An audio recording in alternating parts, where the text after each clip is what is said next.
My son was 5 years old. I finally understood that he had no love for me or my son. In order to escape this unhappy marriage, I planned to leave with my son. Unexpectedly, we were involved in a car accident on the way. I lost a kidney. My son's eyes were also injured. At my most desperate moment, my cold-hearted husband suddenly knelt down in front of everyone and begged me to forgive him. He promised to be the support of my son and I for the rest of our lives. After discussing it with my son, decided to give him a 100-day trial period. If he can pass this test, we will stay by his side forever. On the 99th day, my son and I overheard him talking to the attending doctor. The doctor said, "Mason, in order to save Lily's child, you deliberately caused a car accident and removed the organs of the lady and young master. Was it really worth it?" It was worth it. As long as Lily is happy, I am willing to do anything. If Mrs. and Master find out, what will they do? Mason didn't say a word. His hand unconsciously reached for his wedding ring. His tone was calm. Then they should never find out. Isn't that what they want? A family I will do my best to make it up to them. In fact, his so-called reformed self was just a carefully crafted lie. The happy life my son and I thought we had was actually an illusion created by him to protect the people he really cared about. It turns out that all gifts come with a price. In the office, Mason carefully read the report handed to him by the doctor. A huge weight had finally been lifted from his heart. Noah's eyes had really helped a lot. Ethan could now be discharged from the hospital. I can rest assured. The doctor really couldn't hold back any longer. He reminded Mason, "Lily may be fine, but she is not your wife. You went against the rules and took organs from the young master without permission. If this is discovered, the entire hospital will have to close. Is it really worth it?" Mason's eyes darkened. He slammed the report on the table. "That's enough. It's not for you to tell me what to do. Lily only has Ethan as a child. How can I bear to do nothing? It's just an eye. It won't affect daily life." The doctor was anxious. He asked Mason directly, "Can you ensure that the lady and young master will never discover the truth? If they find out that you almost put them in danger for Lily, how will you explain it?" Mason didn't say a word. He took out his phone and looked at the warm family photo on the wallpaper. His eyes were a little complicated. "They won't find out. I hid it very well." Mason turned off the screen. His tone was firm. "Emily and Noah both love me very much." I held my son's hand tightly. The coldness was piercing. It made me tremble all over. That day, my 6-year-old son was lying in the intensive care unit. He looked at me blankly and asked, "Mom, why did I lose my left eye that day?" I cried until my voice gave out. I cried until I shook all over. I even felt like giving up on life. I regretted why I had taken my son away. I blamed myself for not being able to protect him. I hated myself for not being a good mother. But then I realized I should hate Mason the most. My son also covered his mouth tightly. I can't believe the person who made me lose my eyesight is his own father. Mason closed the report. His tone was relaxed and hopeful. Now Lily and her child have recovered. They should come back. Go ahead. Remember, Emily must never find out. I heard footsteps approaching. I quickly hid my son in my arms. Unexpectedly, Mason still found out. "Emily, Noah, what are you doing here?" Mason stuttered. His breathing stopped for a moment. My son and I looked at each other. We wiped away the tears silently. I took a deep breath, calmly turned around, seeing that you took so long to get the report. My son and I decided to come find you. Unexpectedly, we got lost. We almost went to the wrong place. The man just relaxed. The corner of his mouth was about to rise, but was startled by what I said next. "What's that in your hand? Are those the test results for my son and me?" I walked over and reached out to take them, but my gaze kept falling on his face. I didn't take it away. Mason's eyes flickered. He hid the report behind his back. "Let's wait until we get home to read it. There's no rush." I looked at his lips, which had turned white from the tension. A hint of irony flashed in my eyes. I withdrew my hand, took my son by the hand and turned to go. Mason is taken aback for a moment. Then he quickly catches up. He takes his son in his arms, just like he has done for the past 99 days. Mason continues to treat his son with love and tenderness. But this time, his son doesn't put his arms around his neck as usual. Instead, his body is stiff. His eyes are vacant. Mason doesn't notice anything unusual. He continues to hold his son until they get into the car, while he checks the child's seat while pretending to ask casually, "Wife, do you remember Lily? Didn't her child get sick before? Now she's recovered. and is preparing to return to her home country. She's a girl and has no family around, I was thinking. Maybe we could let her stay at our place for a few days. He looked at my expression and continued, I'm just saying, if you and our son don't feel comfortable with it, then forget it. I'm fine with it. You can bring her home. Mason froze for a moment, then he smiled. Thanks, honey, you're so good. I'm so lucky to have you. I didn't smile. I just walked to the back seat, hugged my son in my arms. Tears flashed in my eyes. When we got home, Mason immediately found an excuse to leave. I understood. He was busy arranging for Lily to return to the country. I took this opportunity to have a serious talk with my son. I wanted to take him away from this unpleasant home, and never see Mason again. My son didn't refuse. He just silently tore up the diary on the desk. It recorded every day Mason had spent with us. Since the day of the accident, I can't see anymore. I asked my mother where things had fallen. She didn't answer, she just kept crying. Dad was crying too. He held me in his arms for the first time and said he would be my eyes from now on. 3 days have passed since the accident. Dad comes every day to look after Mum and me. He tells me he loves us very much. He wants to be there for us for the rest of our lives. I tell him in return that I love him very much too. Dad cries again. 21 days after the accident, I've finally been discharged from hospital. Jacob has found out my secret. He and the other kids at kindergarten laugh at me. They call me One Eye. He says I make people uncomfortable. He doesn't want to play with me anymore. I hid in the storage room and cried for a long time. But it's okay. Mum and Dad love me very much. 25 days after the accident, the doctor fitted me with a prosthetic eye. Dad said, now no one will make fun of me. I showed Jacob my new eye. I told him I wasn't strange. Jacob poked my eye with a pencil. He said I was the devil. My eye didn't hurt. I couldn't hold back the tears. Holding my son in my arms, I felt heartbroken. I burst into tears. Noah, Mommy will get you out of here. Okay? My son touched his cold, prosthetic eye. He nodded with tears in his eyes. Okay. I set my phone to 24-hour countdown mode. I quickly began packing. Every minute I stayed would cause more harm to my son. There were only 21 hours left. I took my son to kindergarten to withdraw him from school. We arrived at the principal's office. I was about to knock on the door, but I heard a familiar voice from inside. Is Ethan's body okay? Are his eyes uncomfortable? Lily smiled. There was a twinkle in her eyes. The doctor said that Ethan is recovering well now. His eyes are also comfortable to use. Mason, I really have to thank you this time. Mason gave a slight smile. His smile was sincere. He said, as long as you are happy, I am willing to do anything. Lily looked at him. With a tone of coquettishness, she said, what about Emily? If she knew that Ethan was using Noah's eyes, wouldn't she be upset, Mason? I don't want to put you in a difficult position. Her familiar tone made me feel uncomfortable. Lily was always like this. Even though she had already gained a lot, she still pretended to be innocent. 5 years ago, when Lily gave birth to her son, she was clearly not yet due. But in order to get Mason's attention, she deliberately asked the doctor to give her an induction injection. Mason stayed by her side all night in the hospital, leaving me alone. After the baby was born, I cried and asked the nurse to get Mason. I wanted him to see the baby, but he was worried about Lily, so he just handed the baby to the nurse. He told me to stop making trouble. My eyes welled up with tears. As I was about to leave, the late principal walked past me and pushed open the door. Mason saw me and my son. His eyes revealed a hint of panic. He asked, when did you come? Why didn't you knock? He noticed the way I looked at Lily. I hurriedly explained, Emily, don't get me wrong. I just found out that Lily had already brought Ethan back to China. We happened to run into each other. So I brought them here to register at the kindergarten.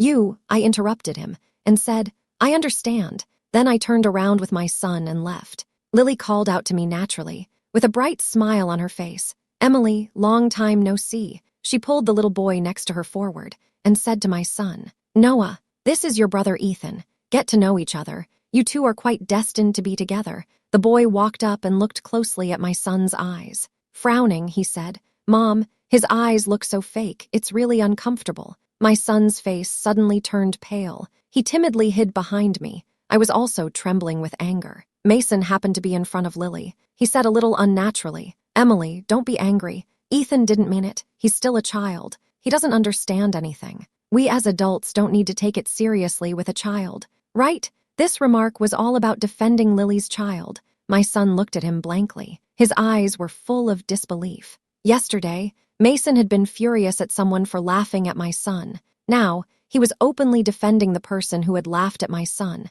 It was like a different person. His attitude had completely changed. As I thought about this, the light in my son's eyes slowly faded. I also lost my patience. I took my son and left. Mason looked at me and my son as we walked away. It wasn't until Lily called out to him several times he came back to his senses. There were only 19 hours left. In the evening, I spoke to the kindergarten director on the phone to discuss the transfer. My son was sitting on the sofa, watching an animation on his tablet. We were getting to the crux of the matter, when suddenly, the sound of the animation stopped. I walked over curiously, and just in time saw Lily's post on the tablet. The picture showed a roller coaster speeding along. Lily had her eyes closed, clinging to Mason's arms, screaming. Her son Ethan has his eyes wide open. He confidently gives the camera a thumbs up. I look at the photo of Lily, beaming with happiness. I haven't recovered from the shock yet when my son enlarges the photo. He stares at the boy's bright eyes,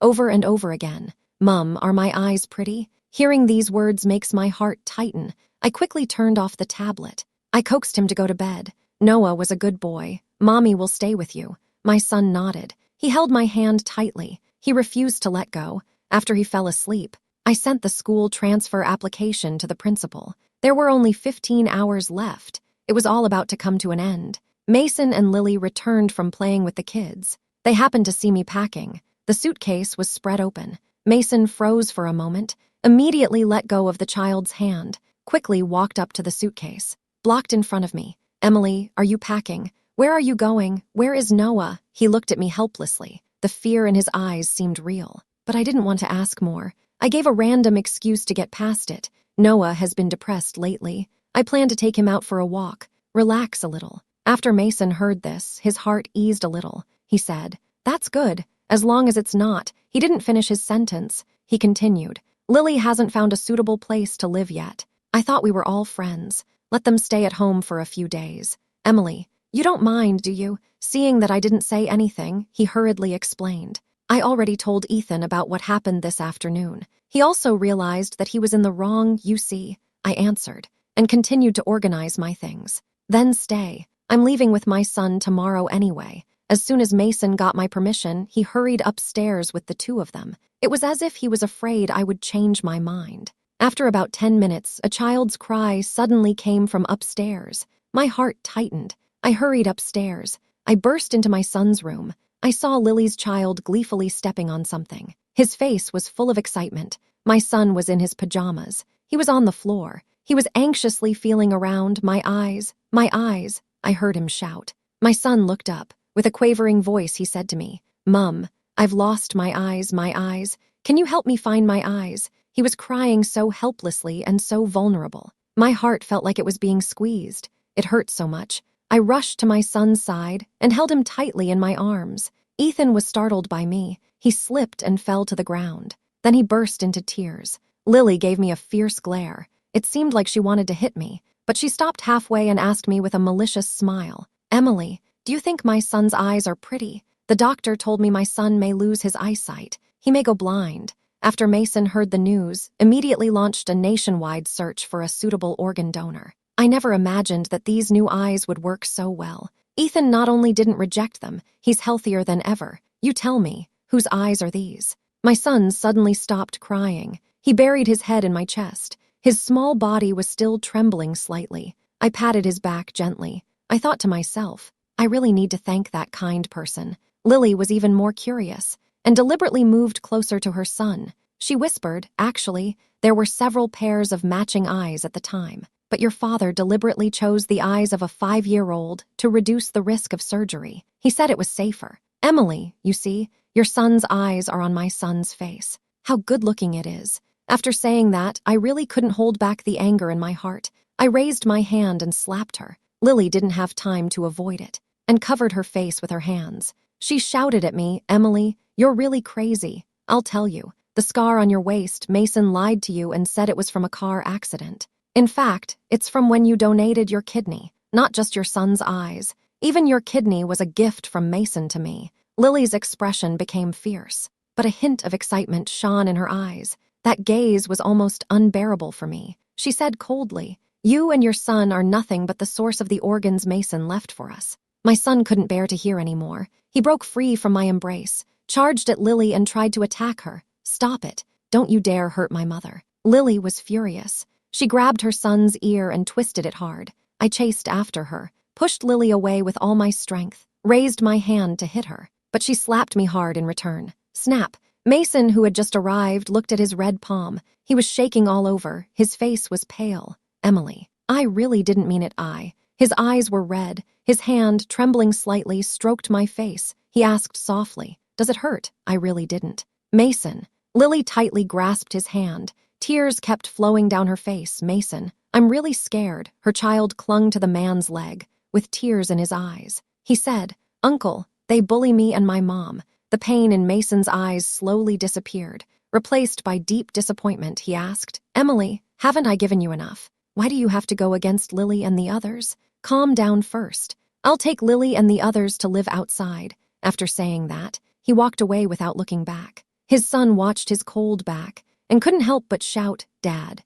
Mason stopped in his tracks and ultimately did not turn back after they left. His son also completely gave up hope. He stopped crying, just pouting, gently blowing air in my face. "Mom, does it still hurt in that place? Does it hurt a lot?" Seeing his son's distressed eyes, I can't pretend anymore. "Noah, Mom really hurts, really hurts. 5 hours to go." I print out the divorce papers I've prepared. I put them on the coffee table where I can see them as soon as I enter the house. On the way, I get a photo from Lily. She's in front of the floor-to-ceiling windows of the luxury suite. She and Ethan are posing in front of the mirror. Mason is in the background, carefully making his bed. I don't reply to the message. I just quietly save the photo. Then I forward it to the lawyer. New evidence has emerged. 3 hours until the end. I help my son get dressed. Then I tidy up the toys in his room with him. 1 hour until departure. We take a taxi to the airport. On the way, I finally get a text from Mason. He says, "Emily, I was wrong last night. I was too impulsive. I already apologized to Lily for what happened yesterday. In the future, you and your son should try to avoid seeing them as much as possible." After that, he then sent 2 more exquisite gift boxes. I told my son, "I bought gifts for the 2 of you. I'll be home soon." My son accidentally saw the message on my phone. His face showed no expression. "Mom, let's go," I answered and turned off my phone. Meanwhile, Mason, who hadn't slept well all night, also returned home. He said to Emily, "Emily, Noah, I'm home." Mason looked at the empty villa. He felt a little uneasy. He was about to take out his phone to make a call. When he turned around, he accidentally knocked over the documents on the table. He looked down. He found that it was a divorce agreement. Mason's face instantly turned pale.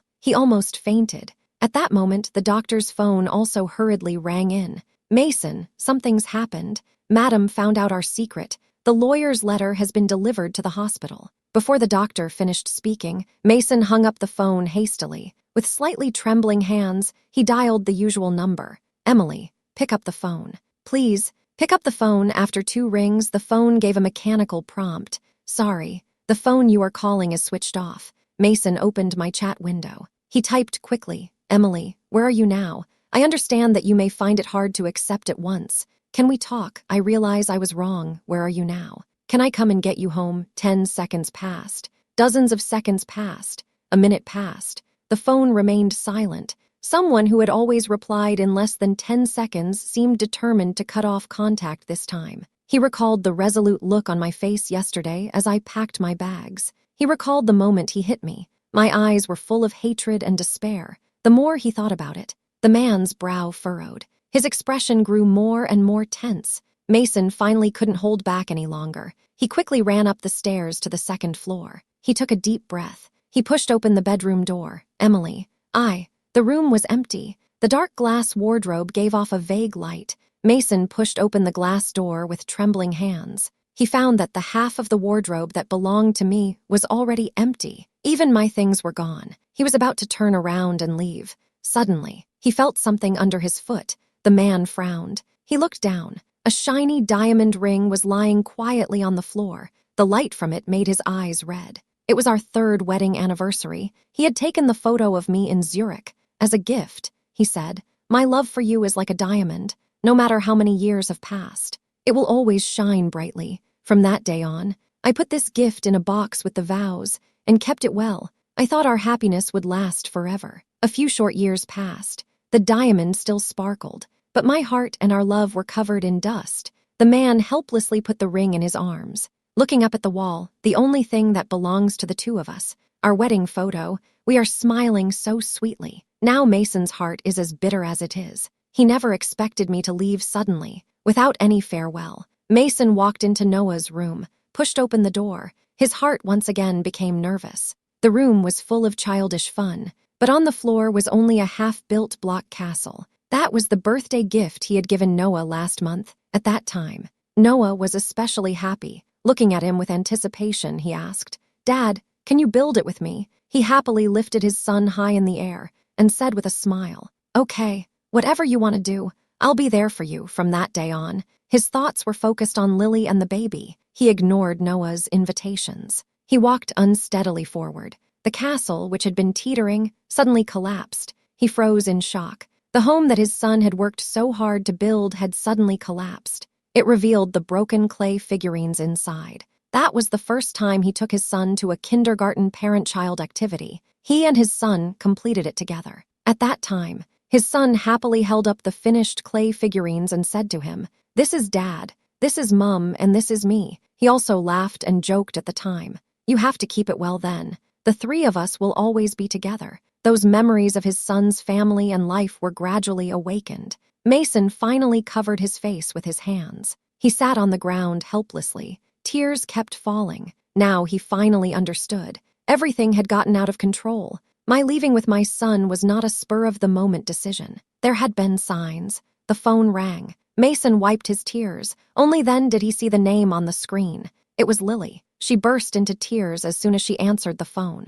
"Mason," Ethan suddenly says his eyes hurt. "I don't know if it's a rejection reaction. Can you take him to the hospital to have a look?" Mason hurriedly stood up and accidentally knocked over the trash can by the door. A few torn pieces of paper fell out. There were some words written crookedly on them. He glanced at them. His body trembled involuntarily. Ever since he learned to read and write, his son had kept a diary. At first, he drew a smiley face. Then he drew pictures of what he saw. And slowly, he started recording things in Pinean and words. In his own unique way, he recorded his daily life and mood. He looked forward to sharing it with Mason. At first, Mason would patiently listen to him. Then they would chat about his day. But at some point, he became impatient. He would simply lock himself in his study and refuse to come out. A door. It divided the house into two spaces. Inside the door, he would focus on the things that mattered to him. Outside the door, the child was full of expectations. He hoped to spend more time with his father,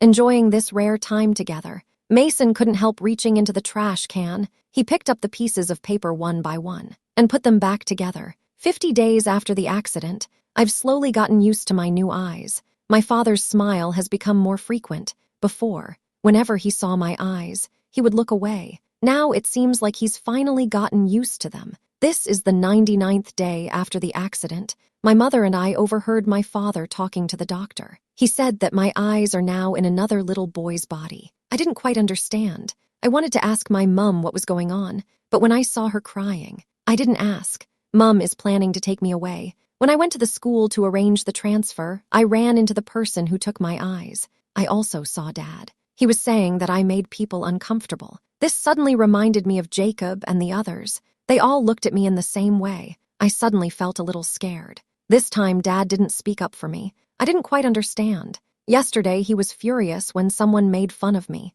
Today, he's taking the side of that child. Is there something special about that child? It's been 100 days since the accident. Dad brought the naughty child and her mother home. That child deliberately pushed me over, and then she sat on top of me. She knocked the eyes off my toy. I was in so much pain. The wicked auntie told me. Dad gave my eyes to her son, and she said that my mother's kidney was also given as a gift. That was the first time I saw my mother so angry, and the first time I saw my father hit my mother because of the evil aunt. I felt so sorry for my mother and me. I felt that I would never forgive my father in my life. Mason clutched the worn-out diary tightly. He buried his head deeply between his knees. After a while, the man trembled slightly. A low sob escaped his lips. He felt deep remorse, but it was too late. The phone rang again. Mason glanced at the screen. He hung up straight away. It wasn't long before Lily called back. He looked up again. His eyes were full of obvious anger.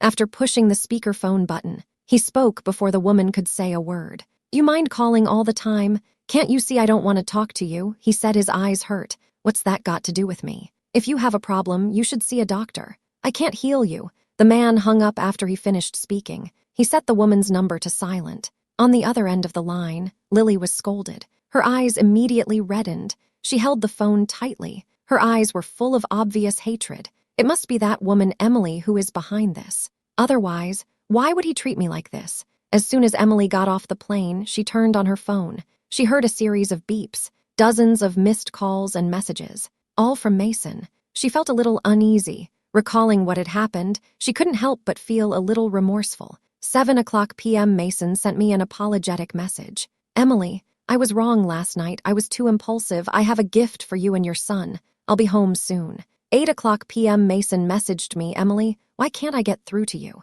Emily, where are you and your son? Please get back to me. I'm really worried." 10 p.m. Mason finally stops hiding. His tone softens. "Emily, I was wrong. Please don't ignore me. I can explain what happened. Emily, please come back. I can't live without you. I can't live without my son." He sends me one 60-second voice message after another on WeChat. I frown and disgustedly threw the phone back into my bag. Every word of his apology made me feel particularly uncomfortable. If it weren't for the divorce proceedings still pending, I would have deleted him from my contacts list long ago.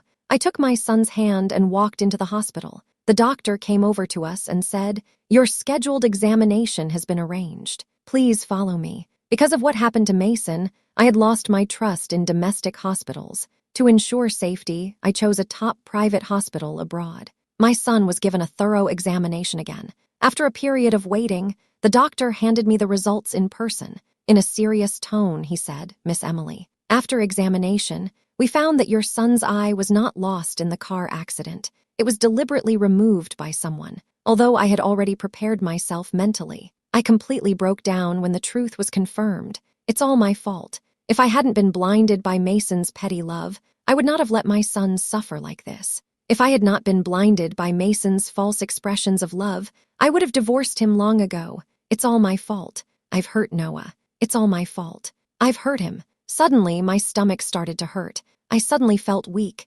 Everything went dark. Finally, amidst the screams of everyone and my son, I completely fainted. When I woke up, I found my son asleep at the foot of my bed. His face was clearly streaked with tears. I moved slightly. My son woke up immediately. His eyes were full of helplessness and fear. In the end, he hugged me tightly and burst into tears. While I was unconscious, the doctor gave me a full-body examination. They found that one of my kidneys had been removed. Judging from the surgery, the doctor who performed the surgery was probably very nervous at the time and even forgot to put in the gauze for stopping the bleeding. I took the report, looked at my son, took a deep breath and asked him, "Noah, if I wanted to punish those who had done something wrong, but Dad might go to jail because of it, would you blame me?" My son took my hand, shook his head firmly and said, "No, I only need my mom." I turned my head, wiped away the tears at the corners of my eyes. Then she sent the medical report to her lawyer. "Get ready. I'm going to sue the hospital and everyone involved.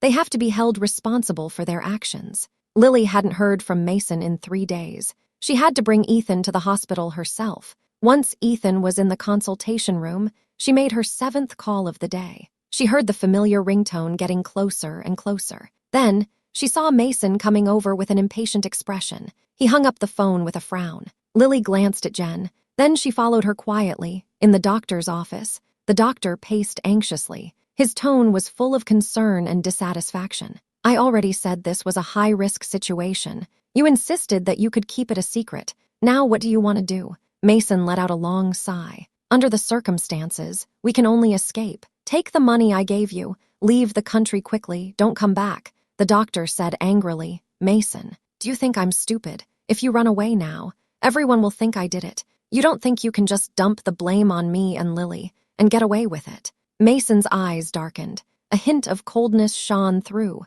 The doctor's face was grim. He asked sternly, "If I really wanted to make you take the blame, I wouldn't have bothered. There are so many surgeries you've performed over the years. If you want to investigate a few cases, you'll know everything. What do you think will happen now? Your wife is suing us all. Not just you, me, Even the kid can't escape. Lily outside the door couldn't hold back anymore. She rushed in. Her voice was shrill as she shouted, "What are you talking about? Emily is actually suing us." Mason looked at Lily. His eyes were full of disgust. If she hadn't been so thoughtless and showing off in front of Emily, they could have kept it a secret forever, the man thought. His tone suddenly turned cold. "You're shouting so loud. Do you want everyone to hear?" Lily put on a pitiful expression again. Her voice was still urgent. "Mason, you have to help me think of a way out.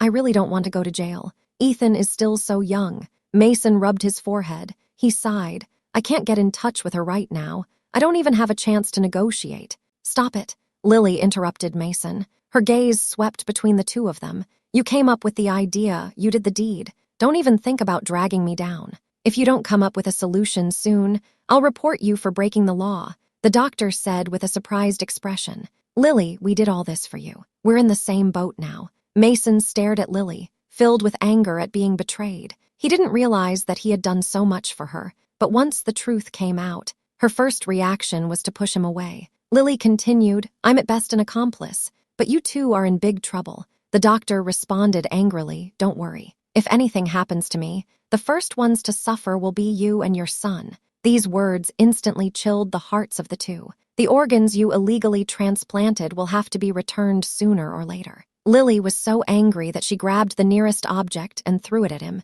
"You're dreaming. It was you who broke the law. Why should I bear the consequences? You made your own choice. Did I force you to do it?" Mason looked at Lily in shock. At that moment, he finally understood what was meant by hypocrite. He also deeply regretted that he had ruined his happy family for her. "Lily!" The man shouted angrily. The sound made the woman come back to her senses. Tears welled up in Lily's eyes. She slowly walked up to him with a quavering voice. "Mason, I was so nervous just now. I don't want to go to jail. Please help me think of a way. As long as you help me solve this, I'll do whatever you want, even if it's..." Mason's expression changed several times. In the end, he pushed away the woman's hand with disgust. He stood up and straightened his crumpled sleeves. "Lily, if you want my help, just go now," he said. The man turned around and walked out of the office. Lily was kicked out of the office. Her heart was still pounding. She remembered what Mason had just said. She was especially worried that he would get himself out of trouble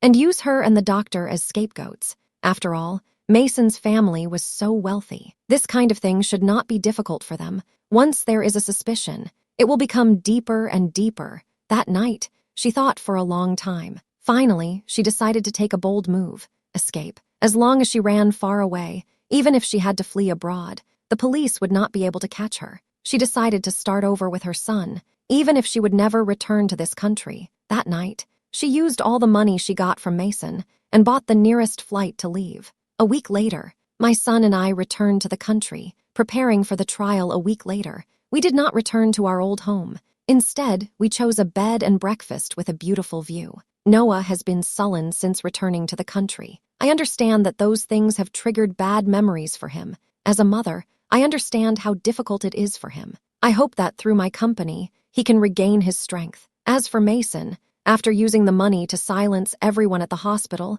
he still felt like something was missing. After the doctor confirmed that all medical records in the database had been deleted, he finally felt relieved. The day before the trial, the lawyers met with them for the last time. In a coffee shop, the lawyer looked at the two men in front of him. His face showed a helpless expression. He felt a sense of powerlessness in his heart. Because the evidence was conclusive, the case was already difficult to reverse. He didn't really expect to win the lawsuit in his heart. As long as they can save their employers' lives, they will have already succeeded halfway. He said, "I have carefully reviewed the case materials. To be honest, as long as there is a small loophole, our efforts will be for nothing. That's why your testimony tomorrow is very important. You need to think carefully about what to say and what not to say. Don't let the other lawyer lead you around by the nose. Saying the wrong thing could land you 10 years in prison." Mason sipped his coffee calmly, but his hands were sweating. Although he had prepared thoroughly, he still felt like he had missed an important step. The lawyer continued, "For the woman and child who received the donation, you must make it clear to them. They have accepted an anonymous donation without knowing it. Remember, if any of you say the wrong thing, it will be difficult to get the result you want in this lawsuit." After Mason left, he went directly to the hotel where Lily was staying. The hotel staff told him, MTK's Lily checked out last night, and a hotel car was specially arranged to take them to the airport. Mason stood at the hotel reception. His mind suddenly felt like it had been struck by lightning. It left him stunned for a long time. He took out his phone and called Lily, but he heard a prompt saying that the number was invalid. What was still unclear. He had used all his connections to protect them. Finally, he got them out of the lawsuit. If only she had said one thing tomorrow. She just had to say, "I don't know anything," but she ran away. He did something illegal for Lily and went to great lengths to protect her. But in the end, he found that she had abandoned him again. At that moment, the anger of a man made him lose his mind. He took out his phone and made a call. Check. No matter where she flees, no matter how much it costs, they must be brought back on the day of the trial. I brought my son, and sure enough, I met Mason. The man looked at me with bloodshot eyes, his voice a little hoarse. "Emily, I'm sorry for both of you. I promise I'll treat you well from now on. Can you forgive me? I really realized that I was wrong. I was so unreasonable. I went too far. The CEO who used to be so high and mighty has completely lost his former air. He is kneeling on the ground like a buffoon. On the street, he keeps slapping himself just to beg for forgiveness," he said. "As long as you are willing to forgive me, I will devote all my attention to my family from now on. I will make it up to you." I suddenly remembered the moment right after the accident. This man was also like this, kneeling on the ground and crying his heart out, begging me to forgive him. But when I think about the 99 days we spent together afterwards,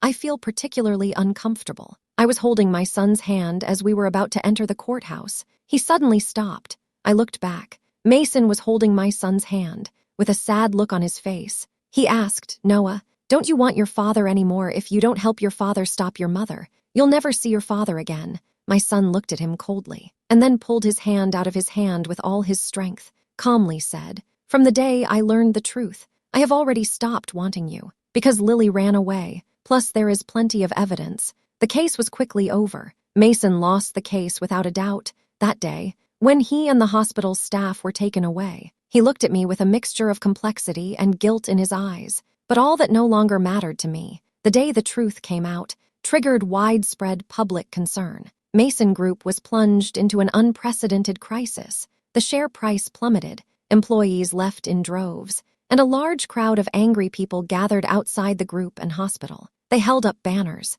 demanding an investigation into whether illegal organ transplants had been conducted in the past. The incident quickly snowballed. Just one day later, the news of Mason's resignation reached abroad. A week later, my son and I successfully completed a new transplant. Fortunately, neither of us experienced rejection. On the first day home from the hospital, I received an unsigned package. When I opened it, I found a video and some photos. Lily and Ethan had just come ashore after scuba diving in Hawaii. Suddenly, someone put a sack over their heads and then disappeared. Later, they were found tied to a blood-stained hospital bed. The person filming threatened in broken Chinese, "If you scream again, it will be even worse for you." The two of them held back their sobs, but because of the pain, they kept moaning in the video. They also lost control of their bowels several times. I handed the video over to the police. In the end, I only recovered a few parts. In the detention center, I saw Mason for the last time. This time, Mason took the initiative to hand me the divorce agreement. He said, in the past, "I was sorry to you and my son. I agree to divorce. To make up for my mistakes, I choose to leave everything behind. I hope that, in the future, when you think of me, you can come to my grave to see me." I laughed coldly and said, "No, I will do my best to make sure that Noah forgets that he ever had such a father." After that, I turned around and left, without looking back. Mason was sentenced to death for hiring someone to kill him. My son and I sold off all of Mason's family assets. We moved to a small town with a beautiful landscape. We started a brand new life.